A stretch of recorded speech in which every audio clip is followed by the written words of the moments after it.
was the kind of Florida morning that fooled you into thinking nothing bad could happen.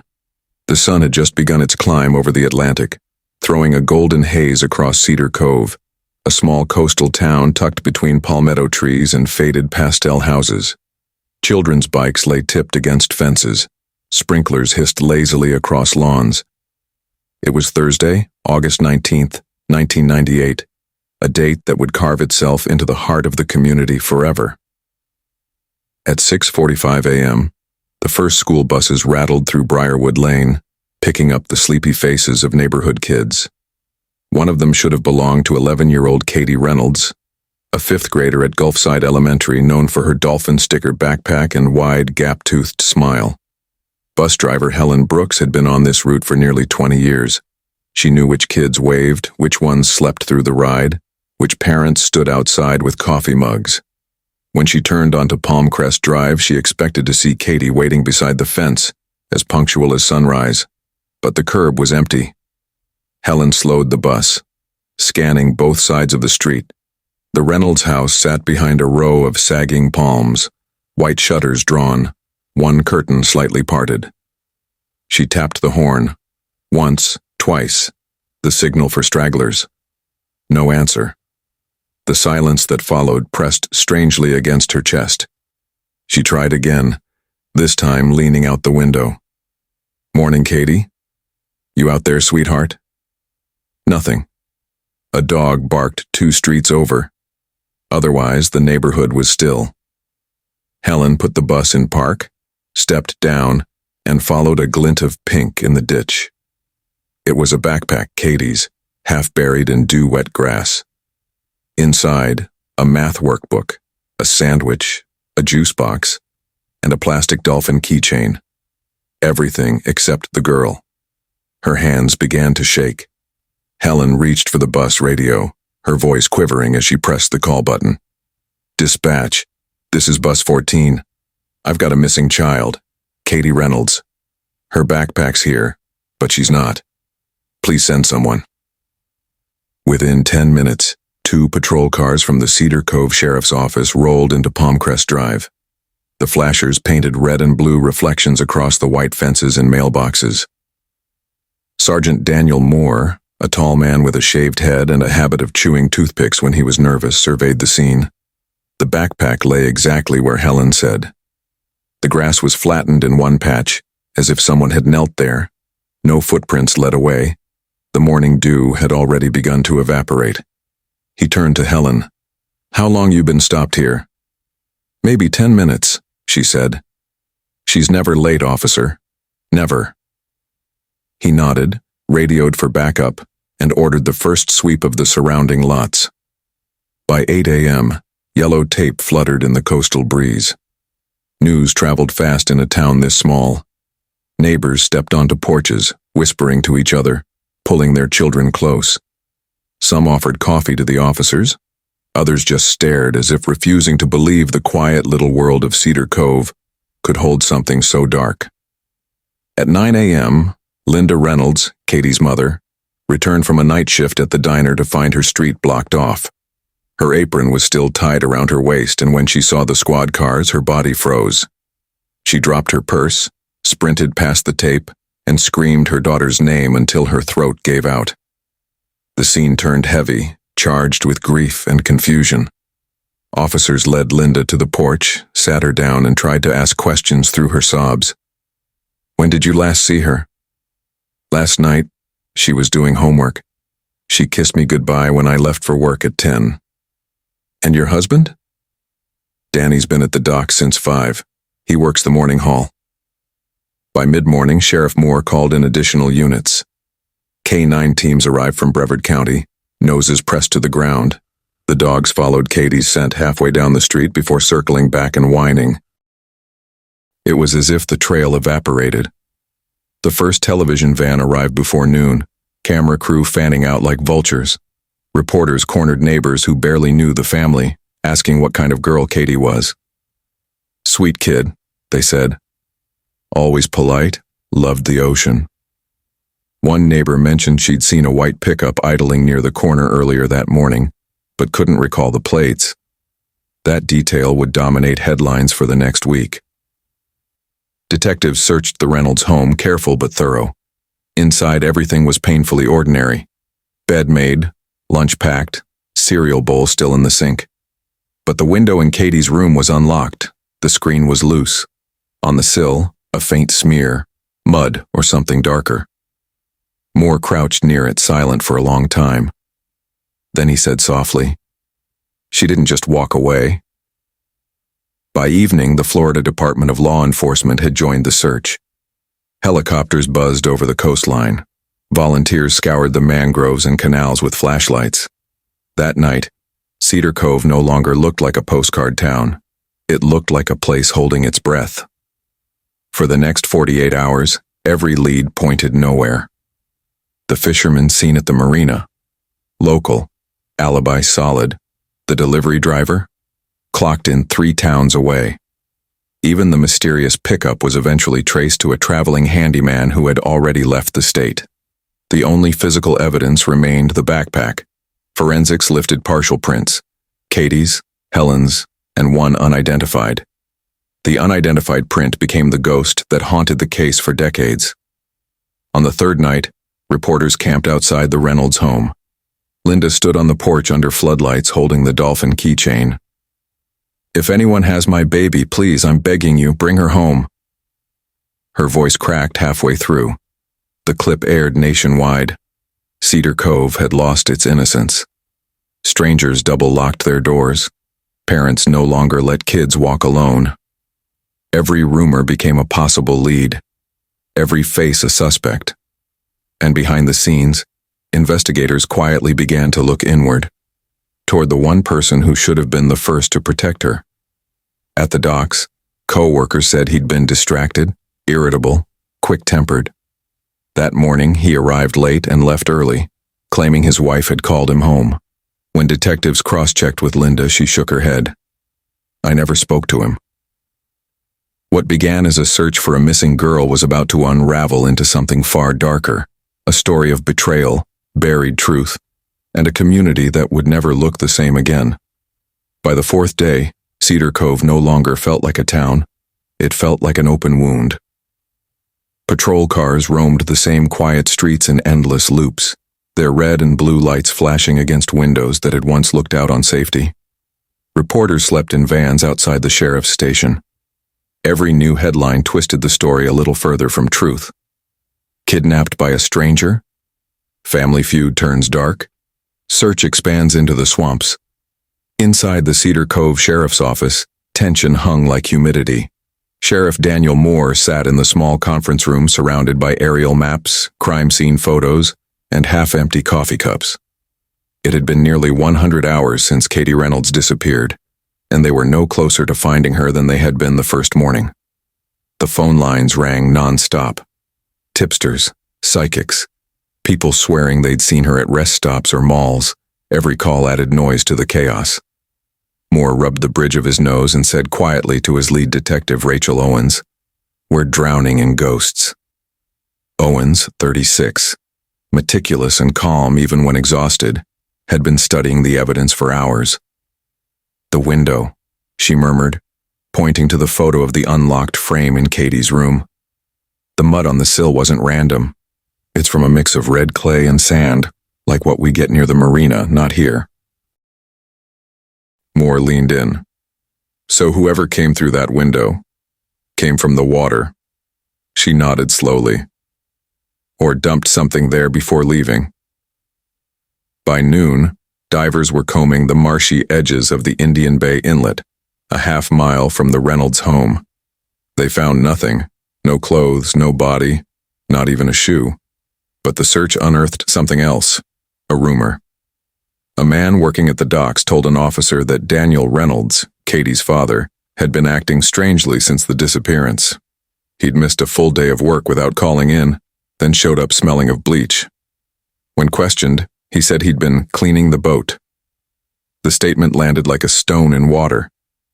Detectives visited the docks that afternoon. Daniel was hauling nets, sweat plastering his shirt to his back. When Sheriff Moore approached, Daniel barely looked up. "If you're here to ask if I killed my own daughter," he said, You can turn around right now. Moore's tone stayed even. We're here to ask questions, that's all. You'd want us to, if you were in my shoes. Daniel's eyes flicked between the officers. Then ask. He answered every question. Where he was, what time he left home, when he last saw Katie. He even let them search his truck without a warrant. Everything looked normal. But as Moore later told his team, normal isn't the same as innocent. That night, as investigators reviewed footage from nearby gas stations, they found a grainy tape from Harbor Quick Mart, time-stamped 6:18 a.m., the morning Katie vanished. It showed a pickup truck pulling up to Pump 3. The driver's face wasn't visible, but the license plate frame read, Reynolds Fishing Co. It was Daniel's truck. He'd claimed he left for work closer to 6:45, a half-hour gap. Moore didn't call for an arrest, not yet. But quietly, Katie's father moved from family victim to person of interest. Meanwhile, the town of Cedar Cove began to fracture under the weight of suspicion. Neighbors who once shared cookouts now avoided eye contact at the grocery store. Parents walked their kids to school in pairs even though police insisted it was safe. A local pastor organized nightly vigils, but even those felt uneasy. Candles flickering beneath whispers. At one vigil, someone taped a note to the church door. If the truth won't come out, maybe it lives next door. Reporters devoured it. By week 2, the media had turned Cedar Cove into a living crime scene. National networks arrived, broadcasting from the marina, the school, even outside the Reynolds' front yard. Helicopters hovered overhead. For a town of barely 7,000, it felt like invasion. Linda Reynolds barely left the house. Each day she sat in Katie's room, folding and refolding the same clothes. On the dresser sat the little dolphin keychain, the same one that had been found in the backpack. She loved the ocean, she told one interviewer. She used to say dolphins never leave each other. That's how I know she's still out there. But beneath her hope, there was distance. She and Daniel rarely spoke now. When detectives asked about their marriage, she hesitated too long before answering. We've had our ups and downs like anyone. Behind closed doors, investigators learned the downs ran deeper. 2 months before the disappearance, a neighbor had reported shouting from the Reynolds' backyard, accusations, a glass breaking, a door slamming. No charges were filed, but it painted a new picture. Still, the evidence didn't move. There were no fingerprints matching the unidentified print on the backpack. No DNA. No witnesses. By September, the story was slipping from national coverage. Another tragedy had stolen headlines. But in Cedar Cove, the silence only grew heavier. Detective Owens kept the case file on her desk long after the official search downsized. She read it nightly, convinced they'd missed something small, something that would make the puzzle click. Then one evening, she noticed a detail that had been overlooked. A phone record. A call made from the Reynolds landline at 5:57 a.m. to a number registered to Harbor Quick Mart, 30 minutes before Daniel claimed he left home. She stared at it for a long time before whispering to herself, "You don't call the gas station before you get there, unless you already know who's working." It wasn't proof, but it was a thread. And in Cedar Cove, even the smallest thread could unravel everything. By late September 1998, the missing person flyers had started to curl at the edges, the ink running where rain had soaked the poles. The search parties were smaller now, mostly volunteers who refused to give up, combing through the same woods and ditches that had already been searched 3 times before. Still, every rustle in the brush, every discarded shoe or scrap of fabric, pulled hearts into throats. Detective Rachel Owens hadn't stopped thinking about the 5:57 a.m. phone call. The number linked to the Harbor Quick Mart led her to Aaron Bishop, a 24-year-old cashier who'd been working that morning. He remembered something odd, a man pulling in before dawn, pacing near the payphone, making a call from it, then driving off without buying anything. The man had worn a baseball cap pulled low and a gray work shirt. Rachel's pulse quickened. Daniel Reynolds' uniform at the docks. Gray shirt, dark cap. When she played the surveillance tape again, she froze it just as the driver turned slightly toward the window. The jawline was faint, but distinct. A match. Armed with that, she secured a warrant for Daniel's boat and truck. The forensics team moved in quietly before sunrise, so the media wouldn't smell blood. In the truck bed, they found faint traces of a reddish-brown stain under the rubber mat. Field tests came back presumptive for blood, but there wasn't enough to profile. Inside the boat, the smell of bleach lingered stronger than ever. Luminol sprayed across the floorboards flared into a ghostly blue glow. Streaks, smears, drag marks. It wasn't proof of murder, but it was the beginning of a story only blood could tell. Back at the station, Rachel reviewed Daniel's interviews again. His story of leaving home around 6:45 was precise. Too precise. The kind of timing people invent, not remember. When confronted with the surveillance photo, Daniel didn't flinch. "That's not me," he said. "Lots of guys drive Chevys." "Lots of guys don't lie about what time they leave home," Rachel replied quietly. But without a body, they couldn't charge him. So Daniel Reynolds went home, free, as detectives built a case around an absence. Meanwhile, the community turned itself inside out searching for meaning. Some insisted Daniel was innocent, that police were railroading a grieving father. Others whispered darker theories. A secret lover, human trafficking, something satanic. Theories spread faster than facts. Reporters camped outside the Reynolds driveway like vultures on power lines. One afternoon, as cameras rolled, Daniel stormed out and shouted, "You people don't know a damn thing about us." Then he hurled his coffee mug at the nearest lens. The clip ran on national television that night, over and over again, painting him as a man cracking under pressure. Behind the scenes, Rachel kept digging. The phone company produced long-distance logs from the Reynolds home line. Between August and September, there were 5 calls to a number in Jacksonville, 3 hours away, all late at night. The number belonged to Marina Foster, a 28-year-old woman working as a receptionist at the oil company Daniel once applied to. When questioned, Marina admitted she'd known him a while, her voice trembling. "We talked, that's all."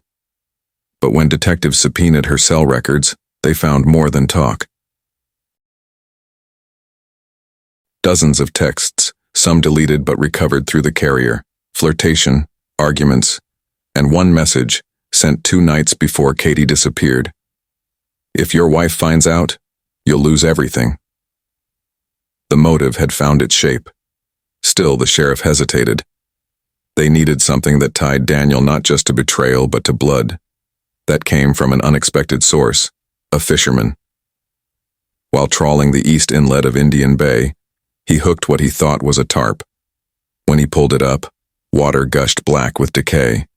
Inside were remnants of fabric and duct tape, tape that matched a roll taken from Daniel's boat shed. The DNA tests were slow.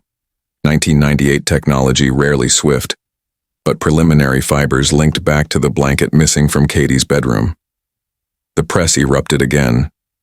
Cedar Cove became synonymous with whispers and grief. Daniel's mother collapsed outside the courthouse the day her son was named a suspect. His co-workers at the marina stopped speaking to him entirely. The Reynolds house, once neat and white, now looked abandoned, the lawn overgrown, shutters askew. But Linda Reynolds stayed. Each night she lit the porch light for Katie, whispering to the dark, "Come home, baby. I'll leave it on for you."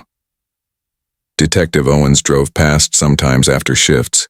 She'd see that light glowing through the fog and feel an ache she couldn't explain. "Some houses keep their ghosts alive," she told a colleague. "Others invite them to dinner." Weeks turned into months. The tide carried away evidence, rain washed away footprints, and winter crept across the coast. By December, the investigation was officially reclassified, from missing to presumed homicide. Daniel Reynolds was arrested on suspicion of murder. The mugshot looked almost calm, his lips pressed in a straight line, eyes dead center. He maintained his innocence. "I didn't kill my daughter," he told the cameras. Find who did. But the sheriff's department was convinced they already had. Still, the case wouldn't close cleanly. Evidence went missing from the property locker, the piece of duct tape. Forensics couldn't match the blood sample definitively. The jury never convened. And by 2001, Daniel was released on lack of evidence. He left Cedar Cove the next morning, driving south toward the Everglades. No one saw him again. But Detective Owens never stopped looking. She kept a file on her desk titled Reynolds, Cedar Cove, Unsolved. Each anniversary she opened it. Each time it felt heavier. And then, in 2016, DNA technology finally caught up. The duct tape residue preserved under a forgotten label was retested. The partial match came back, not to Daniel but to someone who had worked 2 houses down from the Reynolds family in 1998. A handyman. His name, Clint Barker. The revelation would reopen everything Cedar Cove thought it knew.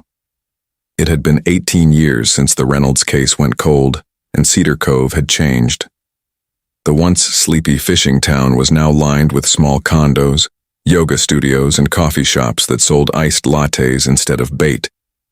Most people who remembered the tragedy had either moved away or chosen not to speak of it. But on October 2, 2016, a news alert broke that shattered the long silence. Breaking, new DNA evidence surfaces in 1998 Cedar Cove disappearance case. At first, it was just a line at the bottom of the 6 p.m. news, something you could almost ignore, until the words "possible suspect identified" flashed on the screen. Detective Rachel Owens, now retired but still living 3 towns over, sat in her kitchen when she saw it. Her coffee went cold in her hands. 18 years had done little to dull the ache.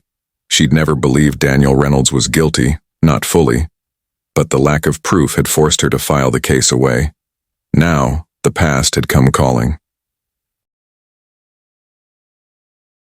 The new DNA analysis came from an unlikely source, a re-examination of degraded fibers and adhesive residue from the duct tape found in Indian Bay years earlier.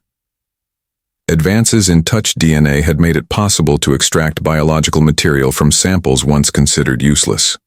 The match linked to Clint Barker, a local handyman who'd worked in Cedar Cove through the late 90s. When police traced his records, they found he'd moved to Tallahassee in 2003 and died in 2011 from liver failure. No prior convictions, no formal connection to the Reynolds family, at least not on paper.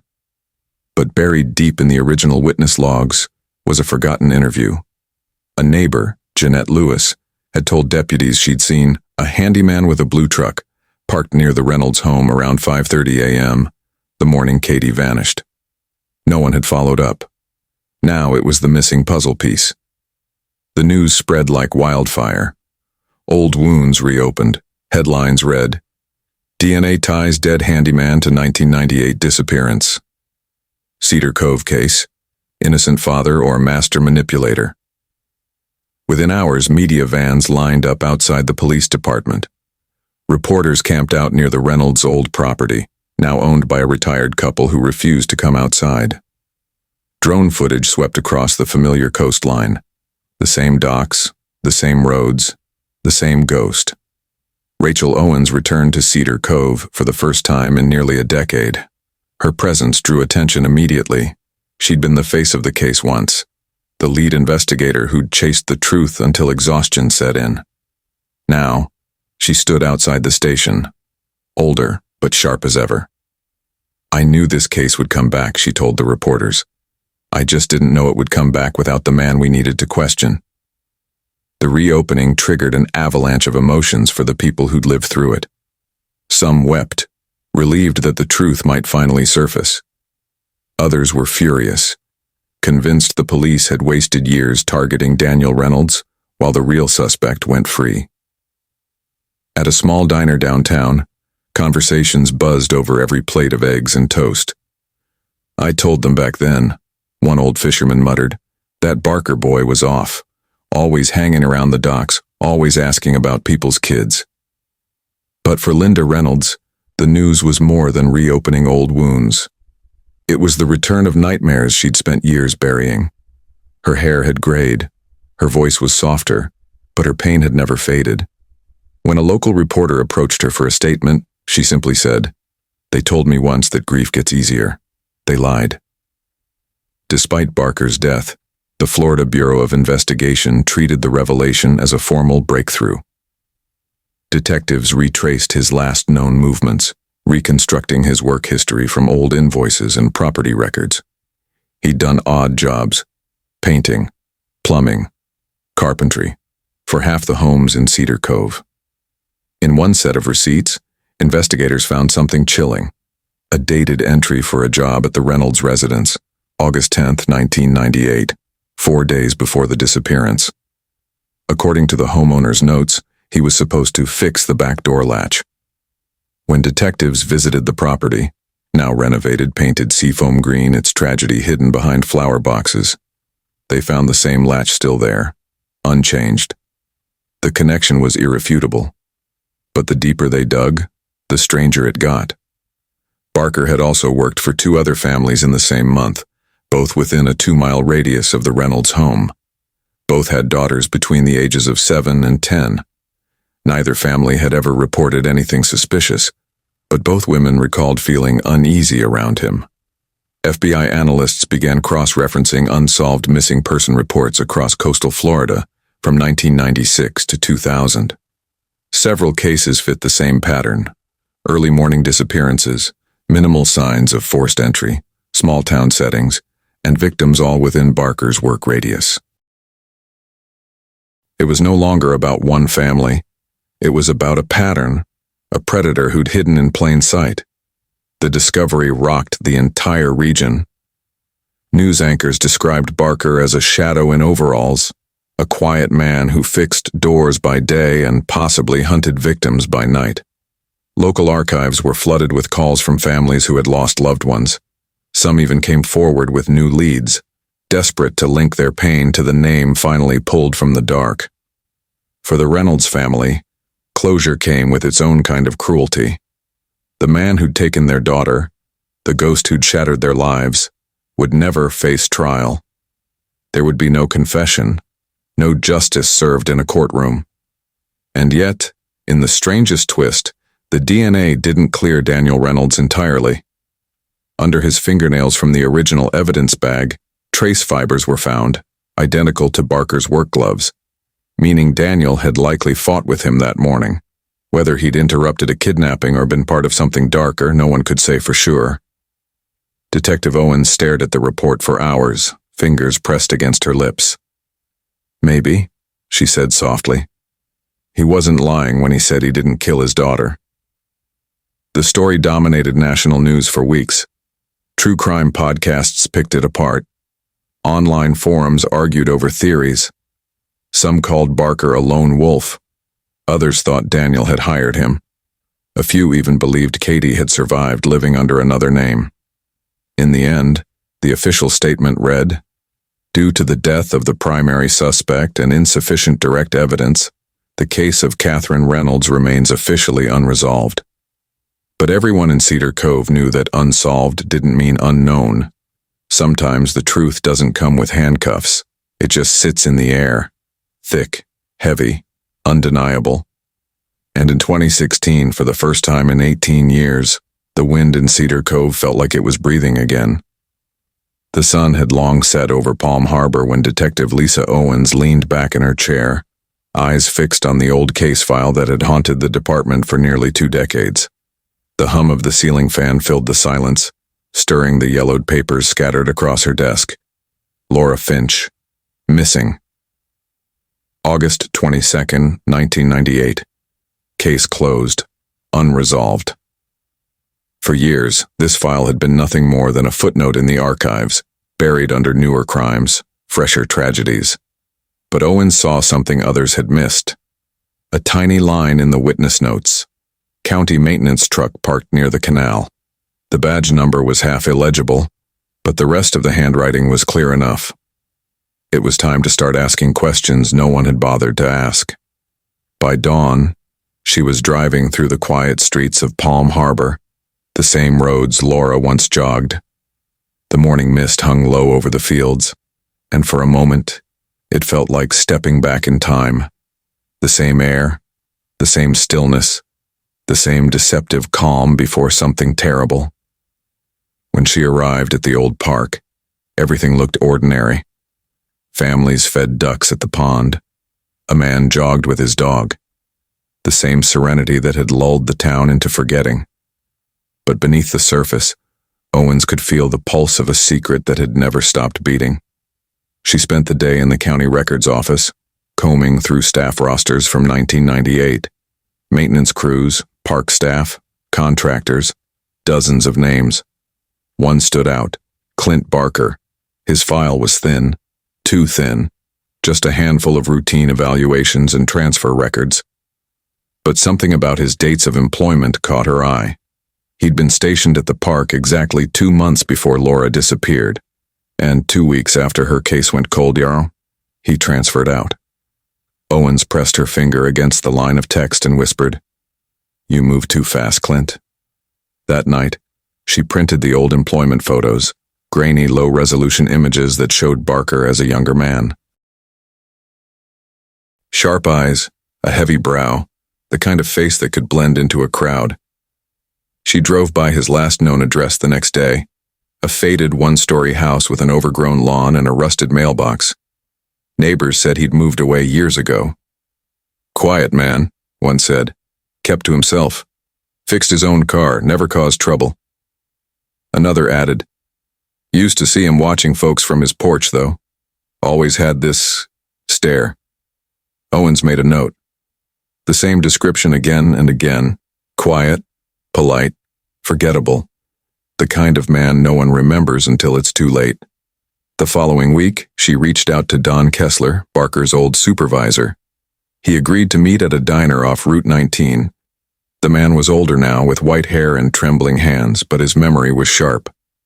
"I remember when she went missing," Kessler said, eyes darting to the window. "The whole crew was shaken. Clint said something that stuck with me." "What was it?" Owens asked. Kessler hesitated. He said, "She probably just ran off. They all do eventually." Like he knew something. The words hung in the air like smoke. Owens pushed further. "Did you ever see anything strange?" He sighed. "Once. Maybe a week before she vanished. Found him parked at the trailhead before sunrise, sitting in his truck. Said he liked watching the morning fog roll in. But his eyes..." He paused, voice dropping. His eyes were on the joggers, not the fog. Owen's pen stopped moving. She left the diner with a chill crawling down her spine. The puzzle was forming. Over the next month, the investigation consumed her. She reviewed satellite maps, maintenance logs, fuel receipts. Barker's route the morning Laura vanished intersected with the same trail her bicycle was found on. His alibi? Non-existent. The old reports claimed he was working a separate park that day, but the logbooks had no entry. It was a ghost shift. Owens reopened the evidence box from 1998. Inside were the few remaining items: a red bike helmet, a soil sample, and a faintly rusted chain. She stared at them under the fluorescent light, then called the lab. "Retest everything," she said. "Every fiber, every trace." Technology had advanced since 1998. Forensics could now see what eyes couldn't. Weeks later, the lab called back. "Detective, we found something." Traces of industrial lubricant, the kind used on county maintenance vehicles, were embedded in the dirt on Laura's bike frame, a brand only one supplier in the region had used back then. Owens tracked the invoices. One customer, Clint Barker. The evidence wasn't enough for an arrest, but it was enough for a search warrant. On a humid morning, the team rolled up to Barker's old property. He still lived there, older now, his hair thinner, his face slack from time. When Owens approached, he smiled faintly like he'd been expecting her. "Detective," he said calmly, "I heard you've been asking about me. Mind if we take a look around?" He shrugged. "I've got nothing to hide." Inside, the house smelled of mildew and motor oil. Each step creaked. Owen's flashlight swept across dusty furniture, faded photographs, a television frozen on static.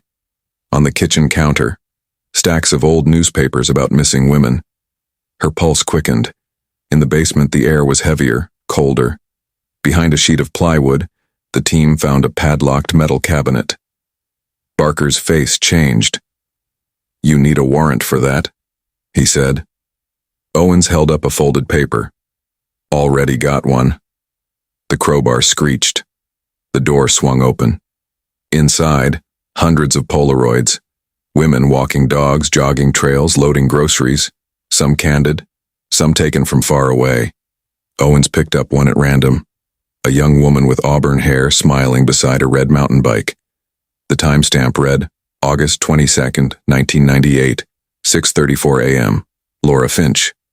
The air left the room. Owens whispered, 17 years? And she was right here.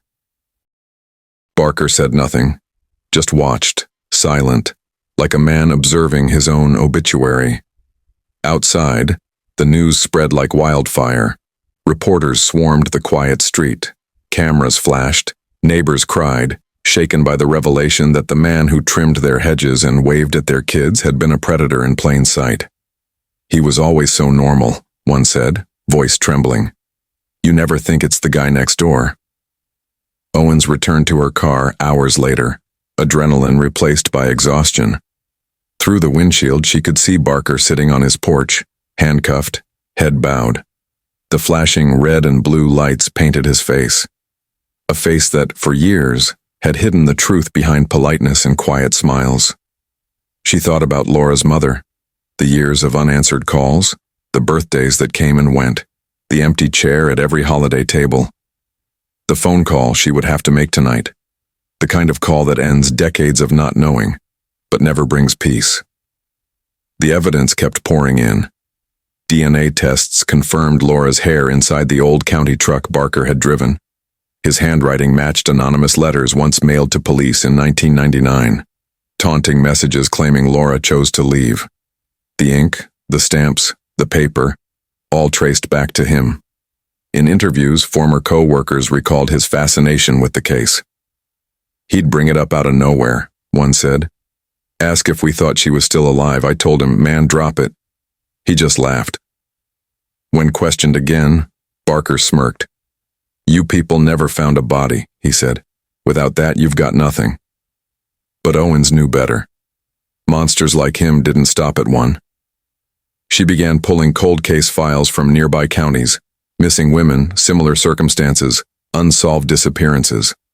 Each one painted the same picture, remote trails, quiet mornings, and a single blue maintenance truck. Still, for all the new evidence, there was no closure. Not yet. Owens stood in front of the evidence board that night, lit only by the glow of her desk lamp. Laura's photo was there again, surrounded by lines and notes, and Barker's face pinned beside it. She whispered, "You thought you could bury her story, but you forgot the ground remembers." Outside, rain began to fall, tapping softly against the station windows. The next morning, Palm Harbor woke to flashing news banners. Breakthrough in 1998. Missing case. Suspect identified. The media frenzy was immediate.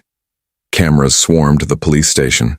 Neighbors gathered, shaking their heads, whispering that they'd never feel safe again. One elderly woman clutched her rosary. "Lord help us," she murmured. "We let a devil live among us." Owen stood behind the glass wall of the briefing room, watching as reporters crowded the podium. Her chief addressed them calmly. "After 17 years, we have credible evidence linking Clint Barker to the disappearance of Laura Finch. The investigation remains ongoing." Flashes popped, questions fired. Is this man connected to other cases? Was there evidence of premeditation? Do you believe Laura Finch is dead? The chief didn't answer that one. When the conference ended, Owen stepped outside. The heat hit her like a wall. Across the street, children rode their bikes, oblivious. She closed her eyes for a moment and exhaled. After all these years, the silence was finally breaking. That night, as she drove home, The radio played softly. The town's name echoed through every station. Palm Harbor, Florida, 1998, the case that never died. She glanced at the dashboard clock. Midnight. 17 years to the day since Laura disappeared. A line from the early file echoed in her mind, one of Barker's offhand remarks during his first interview all those years ago. She probably just ran off. They all do eventually. Owens gripped the steering wheel tighter. Not this time, she whispered. The camera fades out slowly, the narration low and deliberate.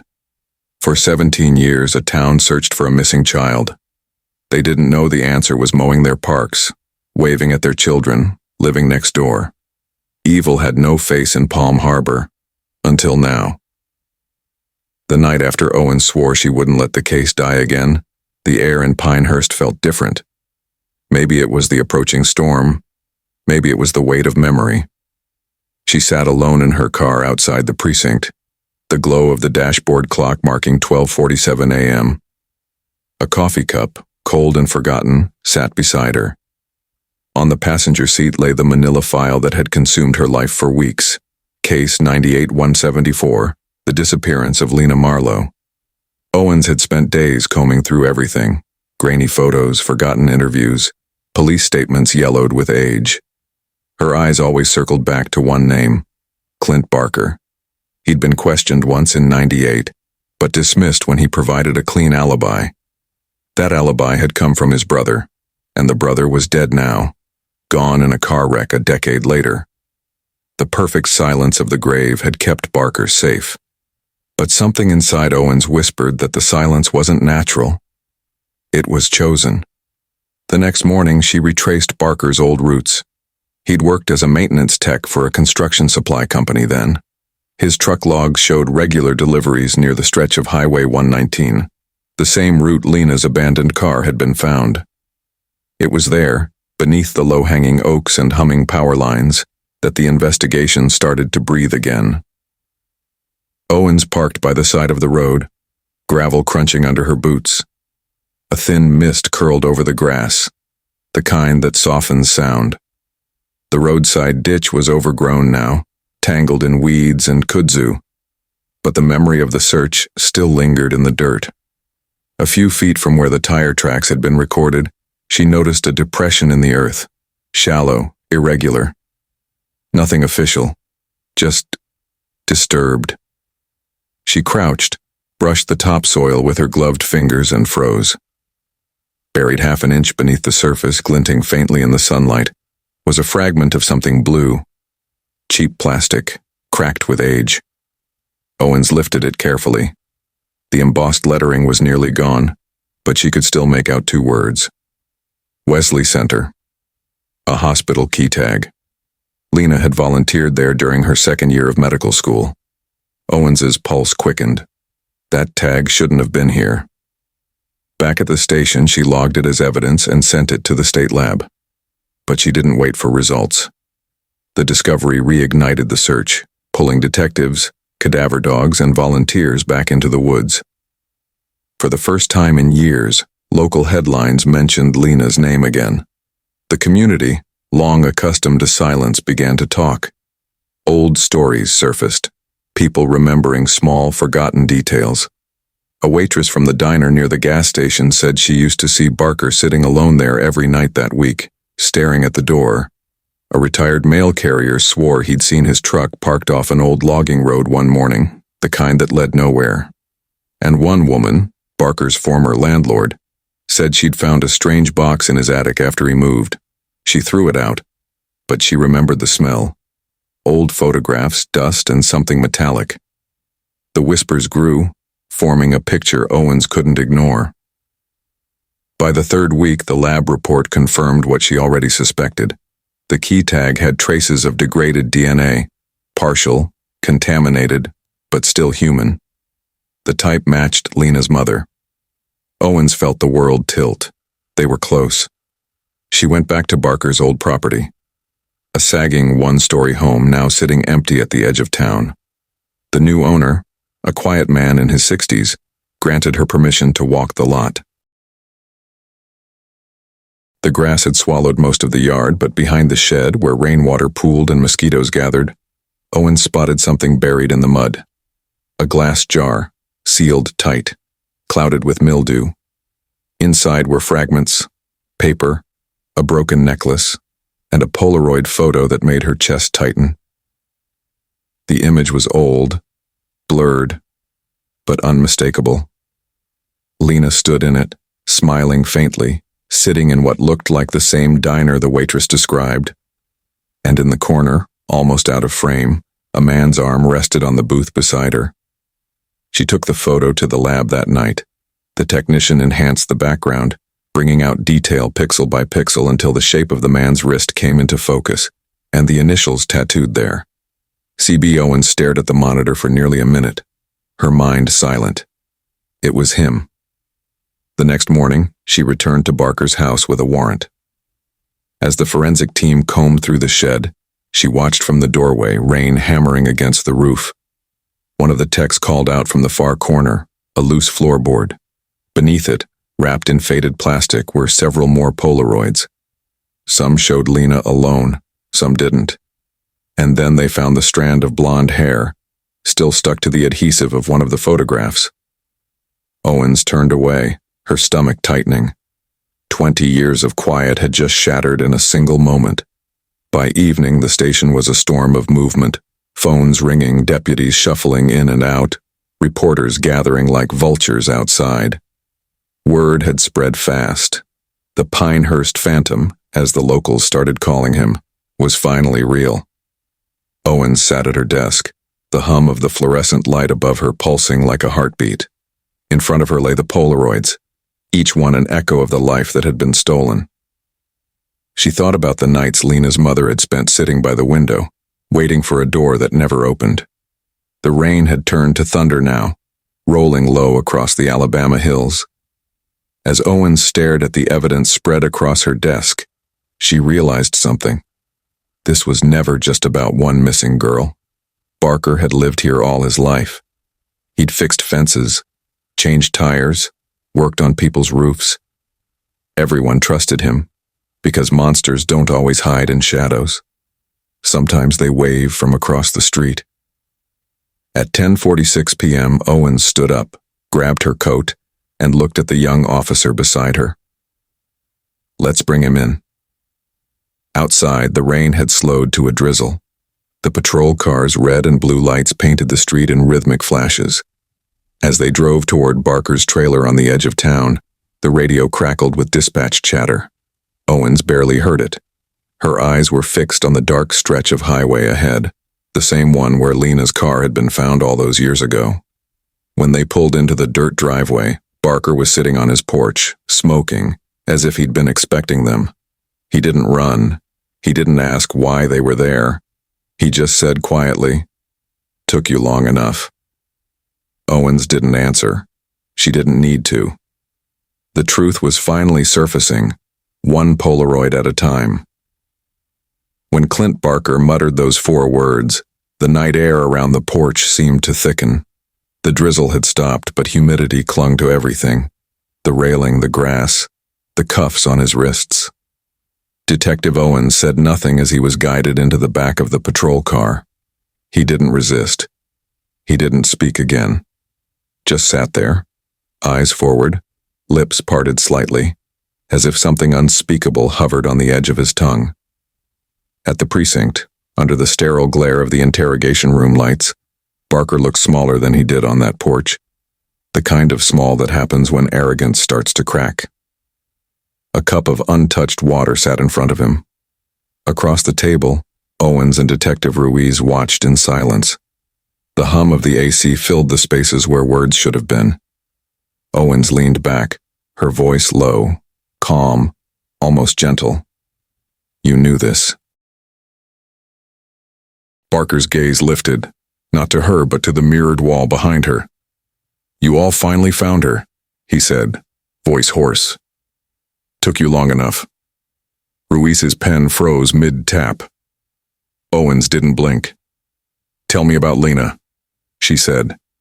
A muscle twitched in his jaw. He looked down, hands trembling slightly. She wasn't supposed to die, he whispered. I swear, she wasn't. For the next 20 minutes, Barker talked in fragments, the kind of scattered, half-truth sentences detectives learn to recognize. He spoke about meeting Lena at a gas station, about helping her when her car wouldn't start, about how she reminded him of someone, though he never said who.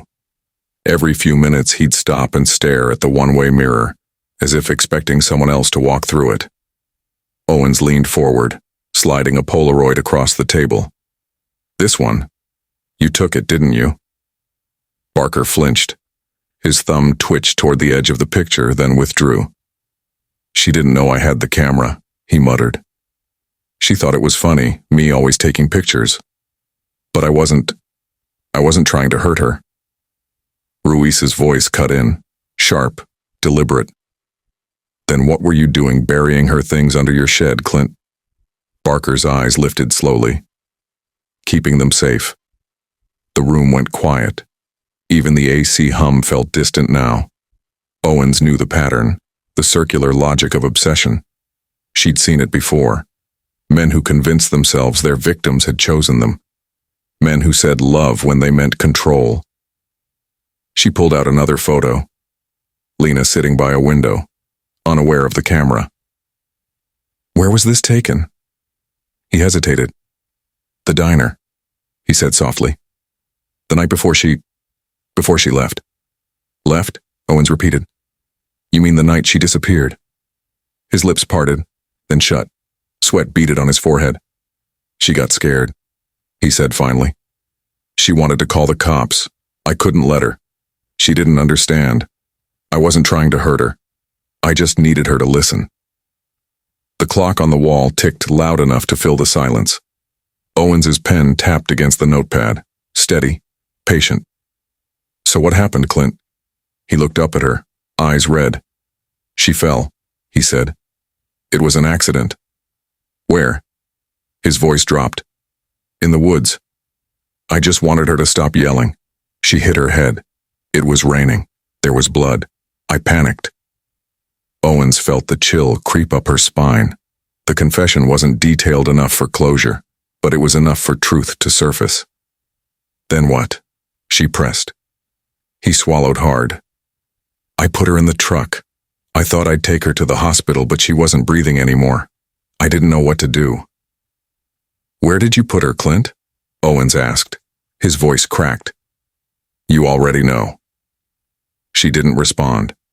Just let the silence stretch until it hurt. Finally, he whispered. I buried her by the old creek road, where the soil's soft. I went back once, to make sure she was still there. Ruiz stood, signaling the text behind the glass. The recorder light blinked red. Owens kept her gaze steady on Barker, who now looked like the shell of a man, empty, unraveling. But there was something else in his eyes now. Relief. The kind people feel when they've finally said the thing they've been running from. Still, Owens knew there was more. There always was. She slid another file onto the table, thin, recent. Clint, we found something else, she said. You remember these girls? Inside were reports, missing persons from nearby towns years apart, same age range, same dark hair, none ever found. His expression flickered. For the first time, his hands clenched tight. Lena wasn't the first, Owens said softly. Was she? He didn't answer. Ruiz stepped closer. You've been doing this longer than you admit. Why stop with her? Barker's breathing quickened. His knee bounced under the table. The quiet became unbearable. And then, his voice broke, ragged, almost childlike. She looked like my sister. Owens froze. He went on, staring through them. My sister? She used to scream at me, say I was broken. She died when I was 12. Hit her head on the stairs. Mama said it was my fault. Said the devil lived in me. He laughed, a hollow, broken sound. I buried that devil. Thought I did. But then I saw Lena and it all came back. Owens's heart sank, not from pity, but from the cold understanding that she was staring into the face of generational rot, evil born from silence. When he finally stopped talking, the room felt drained. Ruiz turned off the recorder. Owen sat for a moment longer, watching him, a man who'd stolen lives and now clung to his confession like it was penance. As they let him out, Barker turned once more to her. "She didn't suffer," he said. "You can tell her mother that." Owens didn't respond. Some truths don't deserve answers. Outside, the morning sun was beginning to rise, pale and colorless. Reporters clustered by the barricades, microphones ready. The words serial connection and cold case solved rippled through the crowd. Owens pushed through them, her expression unreadable. She knew what came next. The paperwork, the trial, the headlines. But none of that mattered. For 20 years, a family had lived without answers. Now they had one. A terrible one, but still an answer. As the patrol car drove Barker away, she looked back once, at the town slowly waking up. Pinehurst would never be the same again. Evil had worn a neighbor's face. And some nights, she thought, it probably still did. You think it's over? Think again. What investigators found buried near the old creek in the days that followed would tear Pinehurst wide open and raise haunting new questions about how many victims Clint Barker really left behind. The morning after Clint Barker's confession, the Alabama sun rose heavy and colorless. Storm clouds lingered at the horizon, the kind that made the air taste like rain. Detective Owens stood at the edge of the creek road he'd mentioned, her boots sinking into damp soil. Around her, a small army of uniforms, forensic techs, and deputies prepared for what they all knew was coming. The end of the search, and maybe the beginning of something worse. The site was overgrown with brush and weeds, years of nature reclaiming what men had hidden. Yellow tape stretched between the trees, fluttering slightly in the morning wind. Reporters waited down the road, their lenses trained like rifles. Owens ignored them. Her focus was the earth, soft, dark, untrustworthy. "Start here," she said, pointing to the hollow by the tree line. The dogs moved first, handlers guiding them in slow circles. Their tails stiffened almost immediately, bodies alert. A low growl rippled through the clearing. Within an hour, the first trench revealed what they feared. A fragment of fabric, once white, now the color of clay. Then the unmistakable outline of human remains. Owens turned away, jaw tight. The coroner knelt beside the grave, his voice low. "Female mid-20s. Fits the timeline." But as they widened the dig site, it became clear this wasn't just Lena's resting place. There were others. 3 distinct burial mounds, each about 10 feet apart, each marked by the same kind of careful concealment. The air changed. Conversation stopped. One of the deputies muttered, "Oh God," under his breath. Owens's stomach turned to stone. Barker hadn't just buried a body, he'd built a cemetery. Hours passed. The sun climbed higher, baking the scent of earth and decay into the air. Each new excavation unearthed another silent testimony. Strands of hair, pieces of jewelry, the fragile bones of women who'd vanished years before Lena. Floodlights bathed the earth in harsh white, casting long, unnatural shadows. Every few hours, another discovery. Another reason to believe Barker's crimes reached farther than anyone imagined. Owens drove there at dawn, unable to sleep. She parked by the tree line and stepped out, the sound of cicadas echoing across the hollow. A young deputy approached holding a small evidence bag. "Found this about 20 yards west of the main site," he said. Inside was a locket, rusted but intact. Inside, a photograph of a little girl and her mother. Neither were on record. Owens stared at it, her chest tightening. "Get it tested," she said. When he walked away, she looked out across the field. Now a maze of tarps and floodlights and silent graves. Somewhere in that darkness lay the story of every woman who'd crossed paths with Clint Barker. She thought about how ordinary he'd seemed, fixing trucks, mowing lawns, laughing with neighbors. Evil doesn't always announce itself. Sometimes it wears denim and drinks beer on Sunday afternoons. As the sun rose, the first rays cut through the mist, painting the field in muted gold. Owens whispered under her breath, "They're going home now." Behind her, the team continued their work, methodical, reverent, like archaeologists of the forgotten. The case that began with one missing woman had become a mirror held up to Pinehurst itself, a town forced to face what it ignored for too long. Owens turned back toward her car, knowing this was far from over. There were still questions, still names without faces, still faces without graves. And in the stillness of that Alabama morning, one thing became clear. Clint Barker hadn't buried his victims to hide them. He'd buried them to keep them close. For days after the discovery, the town of Pinehurst felt like it had been carved open. Streets once filled with quiet Sunday routines were now swarming with reporters, detectives, and forensic vans. The pine-scented air carried an undercurrent of rot and gasoline from idling news trucks. Every face on Main Street seemed pale, stunned, as though the ground itself had betrayed them. By late afternoon, 4 victims had been identified as potential matches to missing persons from neighboring counties. Cases once dismissed as runaways or accidents. Owens watched as evidence bags piled up like chapters in a horror story too long ignored. When she finally stepped back to breathe, her radio crackled. "Detective Owens, you're going to want to see this." A deputy led her a few yards up the trail, where an old storm drain cut into the embankment. Inside, half hidden by roots and mud, was a metal box. Owens crouched, prying it loose. The hinges resisted before giving way with a wet snap. Inside were photographs, Polaroids again, but older this time, weathered, some barely visible, women smiling, unaware, others crying, each marked with dates scrawled in ink: 1992, 1994, 1995. And in the corner of one photo, Owen saw something that made her chest tighten. A little trinket, a silver keychain in the shape of an angel. Lena's mother had described it 20 years earlier, said it was a gift she never took off her bag. This was it, proof.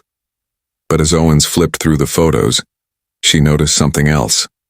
The last one, dated months after Lena disappeared, showed a different woman entirely. Someone no one had reported missing. That meant the killings hadn't stopped when Lena vanished. They'd just gone quiet. By dusk, the dig site looked like a battlefield. Tents went up to shield evidence from the rain. The coroner's van idled nearby, its doors closing softly one by one. Owen stood beside the last open grave, the air around her buzzing with gnats and quiet dread. She could feel the eyes of the press watching from the barricade beyond the trees.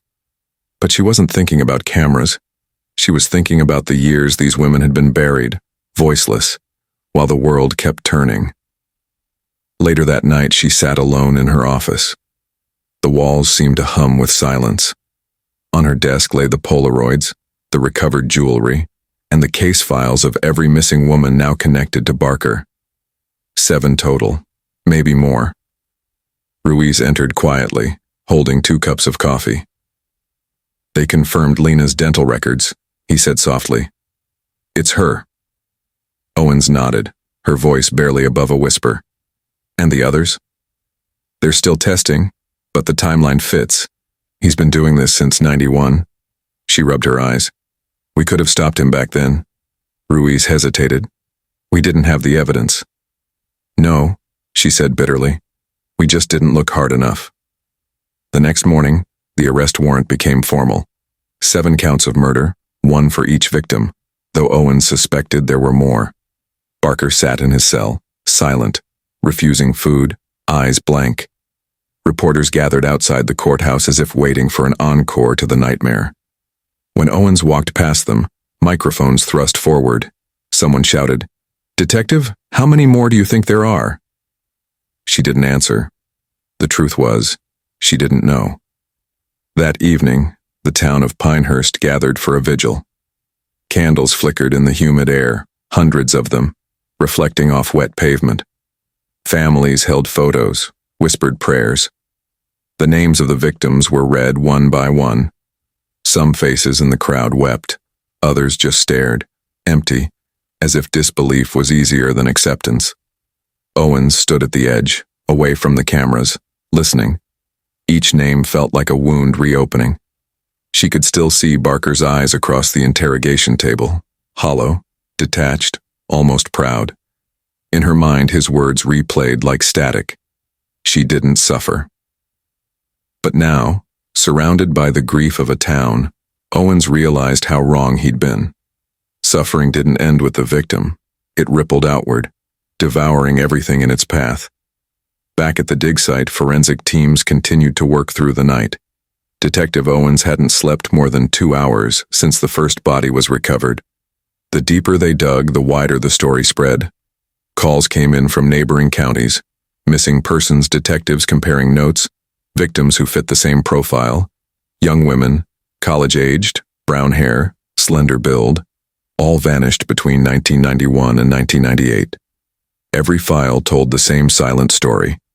Last seen near a highway, no witnesses, no closure.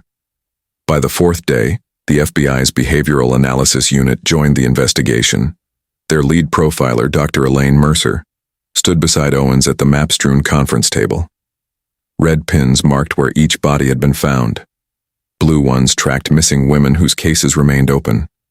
When Mercer stepped back, the pattern was unmistakable. A curved line tracing the old logging routes between Alabama, Georgia, and the Florida Panhandle. "This wasn't random," Mercer said. Her voice was low, analytical. He followed familiarity, routes he knew, jobs that gave him access, communities where he could blend in. He's been hunting for years. Owens nodded, though the word hunting twisted in her gut. Barker had driven freight trucks across the South in the early 90s, moving from town to town. He knew the back roads, the wooded clearings, the forgotten dirt paths. He hadn't buried his victims in one place out of sentiment. It was convenience. Familiar ground. Within a week, they linked him to disappearances as far away as Tallahassee and Macon.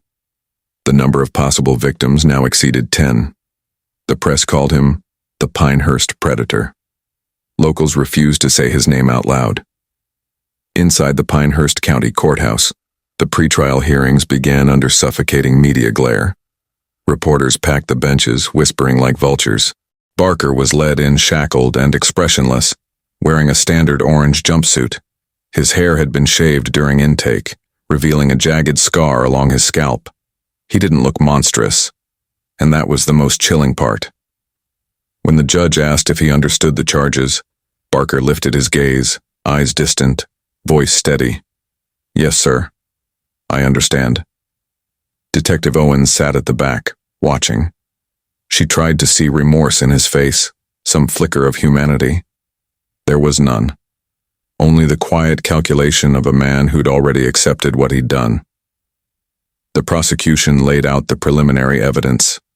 DNA recovered from the graves, soil transfer from Barker's truck tires, personal items belonging to multiple victims. But what stunned the courtroom most was a photograph entered into evidence, a Polaroid found in the metal box from the dig site. It showed Lena Moore smiling in the passenger seat of a truck. Her hair blew in the wind. Her eyes were bright, unaware.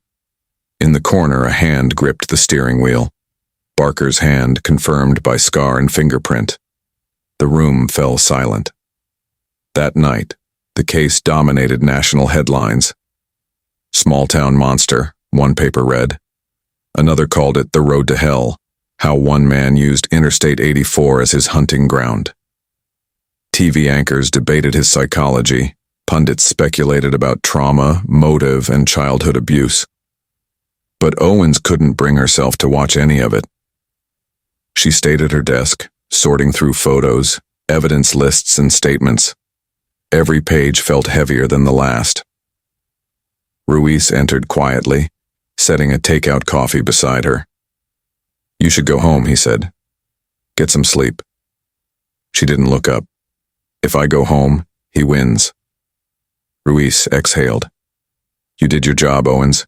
You gave those families answers. She shook her head. Answers maybe, but not peace. 2 days later, the defense filed a motion to suppress Barker's confession, arguing coercion. The courtroom became a battlefield. Owens was called to testify about the interrogation. The defense attorney, a slick-talking man from Birmingham, tried to paint Barker as a broken soul manipulated into admitting guilt. But Owens stood her ground. He wasn't coerced, she said firmly. He was proud. He wanted us to know what he'd done. Proud, the attorney scoffed. Detective, pride doesn't sound like guilt, that sounds like delusion. Owens leaned forward slightly, meeting his eyes. Monsters don't feel guilt. They feel satisfaction. Her words echoed through the courtroom. When Barker took the stand, he was unnervingly calm. His attorney guided him through questions, his upbringing, his work, his failed marriages. But then came the question everyone dreaded. Did you kill those women, Mr. Barker? He paused, smiled faintly. Some of them. The room erupted. Gasps, murmurs, shouts. Reporters scribbled frantically. The judge slammed his gavel until silence returned. Owens stared at him, heart pounding. There it was, the truth, raw and horrifying, laid bare without remorse. He continued, voice steady. Not all of them, though. Some. I just watched, followed. It's the waiting that mattered. Dr. Mercer later called it ritualistic compulsion, a psychological fixation that blurred the line between control and killing. To Barker, it wasn't about death. It was about dominance. When court adjourned, Owens walked outside into the crush of microphones. A reporter shouted, "Detective Owens, do you believe there are more victims?" She stopped, eyes fixed on the flashing cameras. Yes, she said, and I'll find them. That night, thunderstorms rolled across Alabama. Rain hammered rooftops, lightning flashing like old camera bulbs. Owens sat in her car outside the police station, rain streaking the windshield, her reflection faint in the glass. She thought of Lena's mother, of every mother who'd waited decades for closure. How many more were out there still waiting? She pulled out the final Polaroid from Barker's box, the one that hadn't matched any known victim. The woman's face was clear this time, eyes wide, hair disheveled. In the background, a gas station sign read, "Welcome to Escambia County, Florida." Owens whispered to herself, he didn't stop here. The next morning, she contacted Florida state investigators. Within hours, they opened 3 more cold files. Each name told another story. Women who vanished near rest stops, gas stations, truck stops. Each tied by a common thread, Clint Barker's delivery routes. The FBI confirmed the connection. Barker wasn't just Pinehurst's monster. He was the South's secret. News spread like wildfire. The story that began as a local tragedy became a national obsession. Documentaries aired, talk shows dissected his motives. People from all over came forward, claiming to have known him, seen him, or crossed paths with his victims. Through it all, Owens kept working, chasing leads long after the trial date was set. She didn't care about fame or credit or headlines. She cared about the nameless, the ones still buried under forgotten soil. By the time the trial officially began, Clint Barker faced 11 counts of murder across 3 states. The courtroom overflowed with reporters. Family members filled every seat. As the prosecutor delivered her opening statement, Barker leaned back in his chair, expression unreadable. "You'll never know them all," he whispered, barely audible. Owens, seated behind him, heard it and felt the chill of its truth. He was right. They'd never find them all. When the verdict finally came, guilty on all counts, the room erupted in tears and applause. But Owens didn't join them.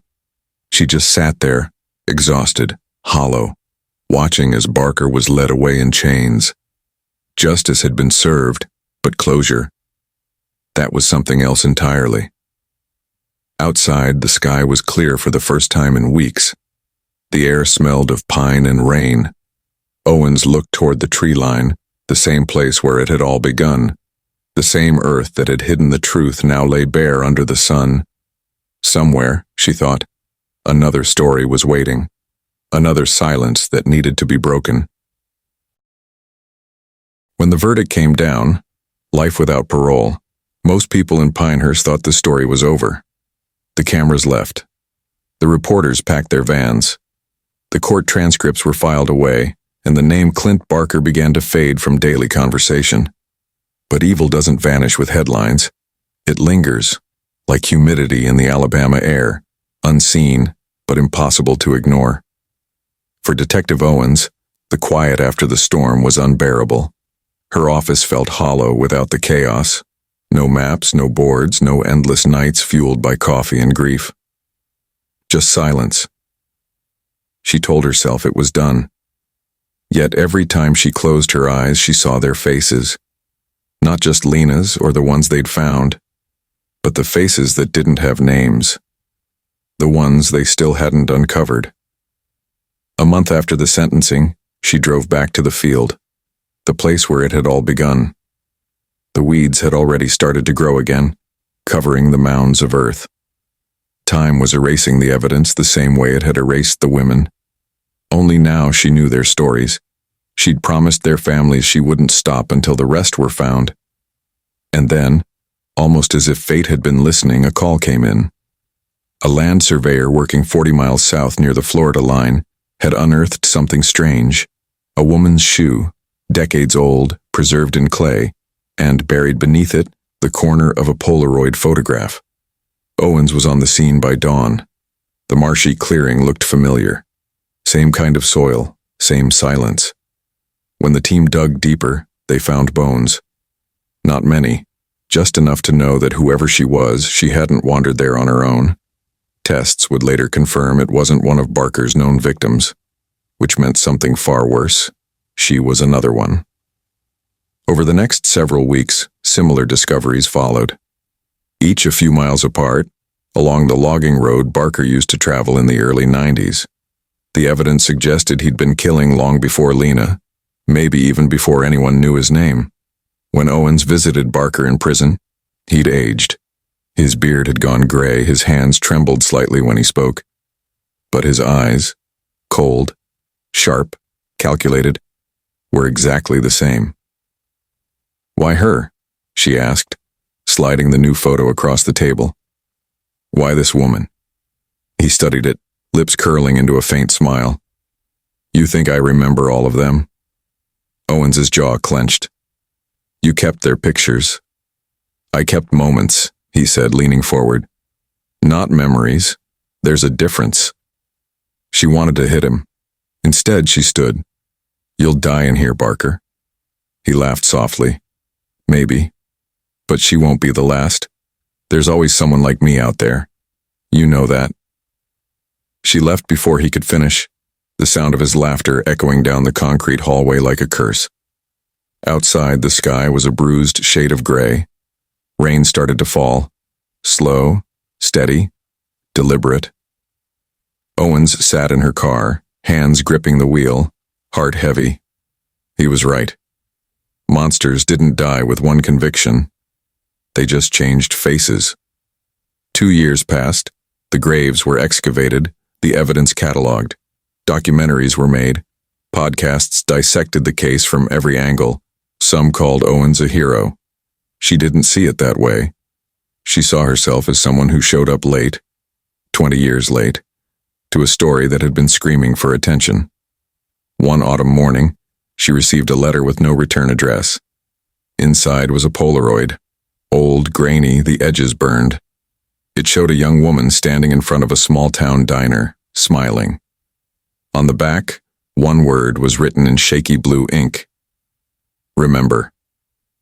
For weeks, Owens couldn't sleep. She traced the photo's details, the sign above the diner, the car in the background. She sent it to every state database, every missing persons list. Nothing matched. Either the woman was still alive, or she was another ghost of Barker's long, hidden past. In 2023, Pinehurst held a memorial for the victims. 7 names etched into black granite surrounded by roses. Families gathered, candles flickering in the wind. Owen stood at the back, a quiet observer. She didn't belong to their grief, but she carried it with her all the same. When the ceremony ended, Lena's mother approached her. Her hair was gray now, her hands trembling slightly as she held a single white lily. "You kept your promise," she said softly. Owens nodded. "Not all of it." The woman smiled sadly. Some promises were never meant to be finished. They hugged, the kind of embrace that doesn't heal, but acknowledges the wound. After the crowd dispersed, Owens walked to the edge of the memorial wall. Her reflection glimmered faintly on the polished stone. Behind her, the pine trees swayed in the wind, whispering like voices too faint to understand. She whispered back, "I remember you." That night, she returned to her apartment, poured herself a glass of whiskey, and opened a new file on her desk, labeled Unidentified Victims, 1991-1995. Inside were 6 photos, each woman smiling, each story unfinished. She stared at them for a long time before closing the folder. "Tomorrow," she murmured. "Tomorrow. We keep looking." Outside, thunder rolled over the Alabama hills. The rain came down hard, blurring the streetlights and turning the asphalt into rivers of gold. Somewhere out there, maybe in another small town, another forgotten clearing, another story was waiting. Because that's how evil works. It doesn't vanish. It pauses. It waits for the next quiet town, the next trusting smile, the next woman who thinks the world is safe enough to walk home alone. As Detective Owens finally turned off her light, her phone buzzed once more. A message from Ruiz. "New case file. Unidentified female found near Highway 17. Same pattern." She stared at the screen. Then she reached for her coat. The story wasn't over. It never was. Even after decades, not all the graves were found. Some still wait beneath the pines, and some stories still whisper through the Alabama wind. Evil doesn't die. It relocates. If you followed the Pinehurst mystery to the end, subscribe for the next case. Because somewhere out there, another cold case is about to thaw.